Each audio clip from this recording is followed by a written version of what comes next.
Welcome! Thanks very much for continuing to support my channel.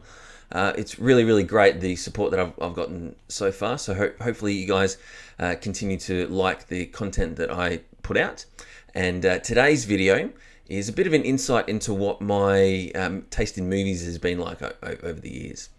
So I've got a list of my 10 favorite movies, and they're not in any particular order, except the number one spot. There is a very clear number one favorite film of mine of all time, but we will cross that bridge when we come to it. So I'll just quickly discuss each film and just say what I really like about it. And if you guys would like to put your own list of favorite films down in the comments below, then we can have a nice little back and forth chat about that. Alrighty, so first film I'm going to discuss is Austin Powers. Now, I was 10 when this film came out, so I was definitely, I think, in their target audience. I remember distinctly laughing for weeks about the evacuation beginning sequence. That was just the funniest thing I think I'd ever seen in a film to that point. So you can see where my head was at when I was 10 years old. I definitely first latched onto the more base humor of the film when I first saw it. And I can't remember exactly when I was understanding the jokes like Random Task, but I reckon it was much later than I should have been. So I've watched it dozens of times, and at least sort of when I was really young, I could actually recite the whole movie off by heart. I'd watched it that many times. I mean, we're talking maybe 50 times that I've seen it. I don't know if I can still recite the whole film these days, but I can get pretty close, I think. I used to walk to school about 45 minutes each way, and before I got an iPod or like a Walkman or anything like that, reciting that film as I was walking to and from school was definitely a way to pass the time.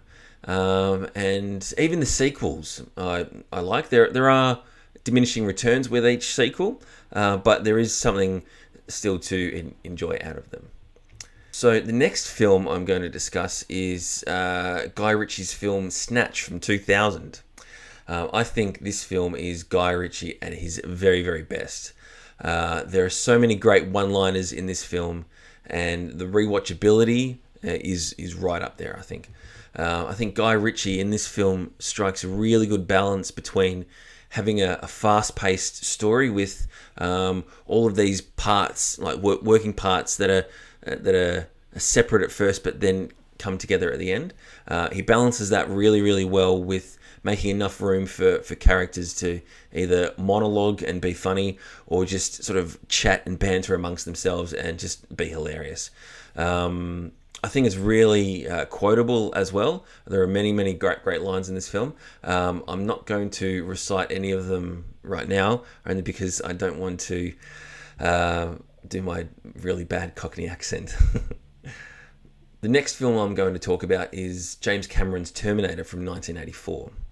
Now, this is a film that I've regarded more and more over the years.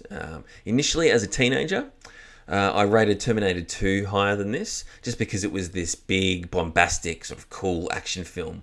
But over the years, I've really come to appreciate the more intimate nature of this first film. It's basically just two people running from point to point, trying to escape this monster. So it's basically just a terrifying horror movie.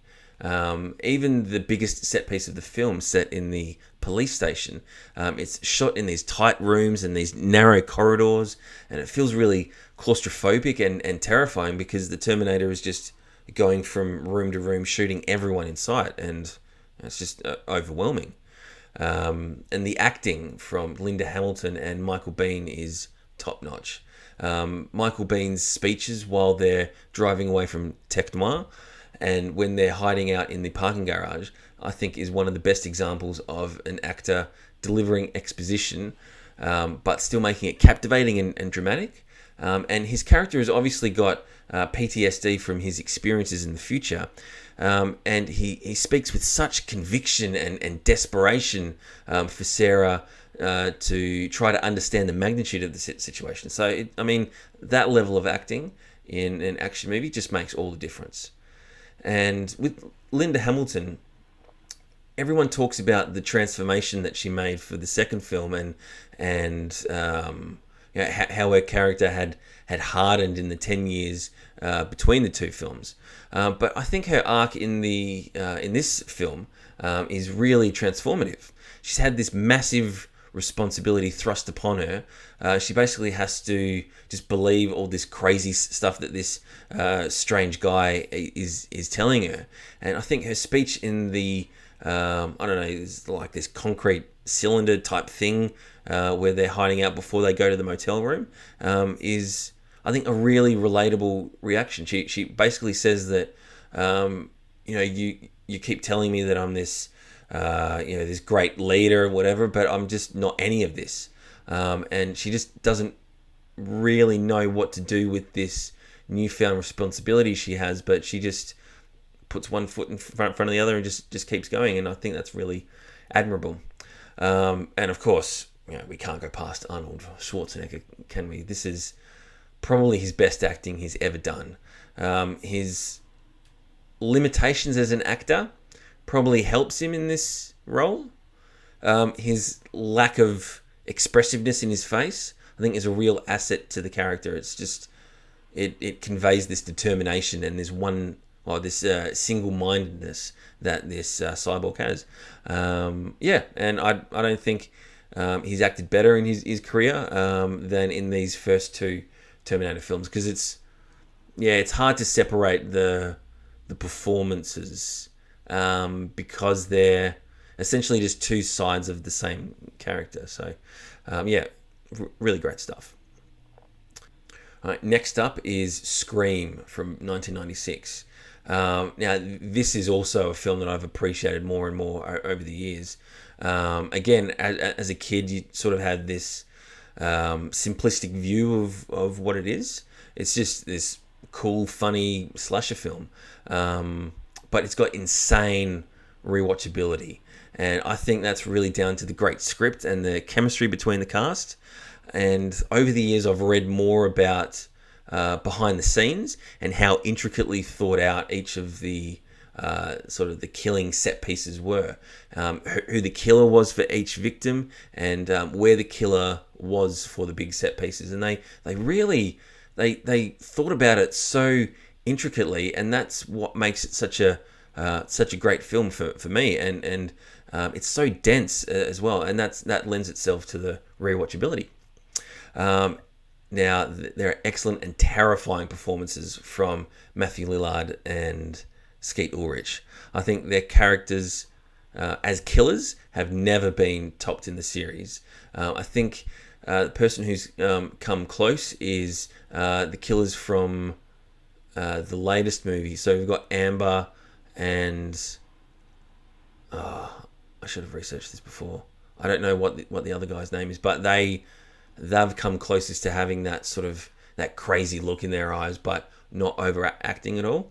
And I mean, Neve Campbell as Sydney Prescott, she's one of the greatest horror movie protagonists of all time, really. She's even in that first film, again, like Linda Hamilton in Terminator, she starts off as this fairly innocent character who has still gone through tragedy in her life already before we meet her in the film. But even over the course of this first film, she hardens up to be the hero at the end. So really, really, really great stuff. I love this film. Alrighty, next up is Brokeback Mountain from 2005. This film hits me right in the feels every time I watch it.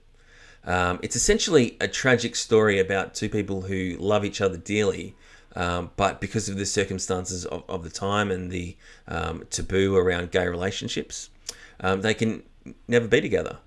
And I think despite this tragedy, it's still a really beautiful and heartwarming film. And I put that down to the deft touch of the director Ang Lee. He films the scenes in a really, really, really beautiful way.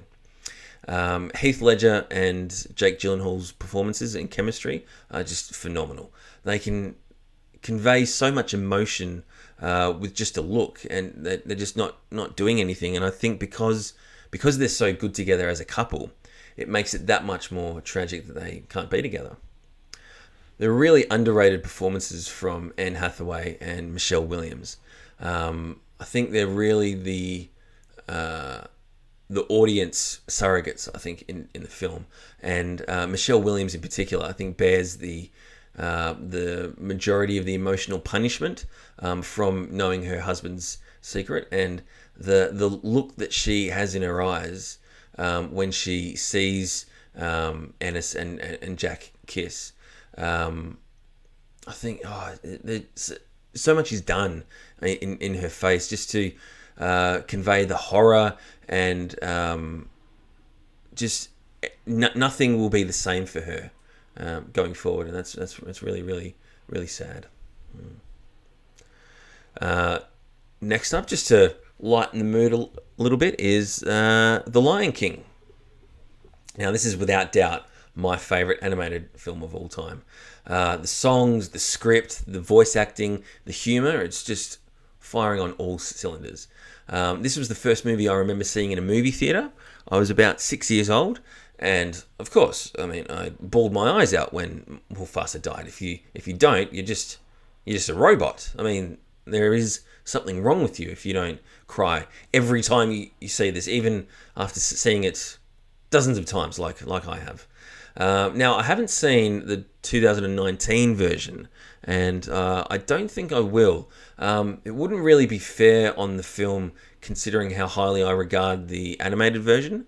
It just has no chance of standing up to it, and from what I heard as well, it's basically just a shot-by-shot remake of it, so I don't really see the point in watching it.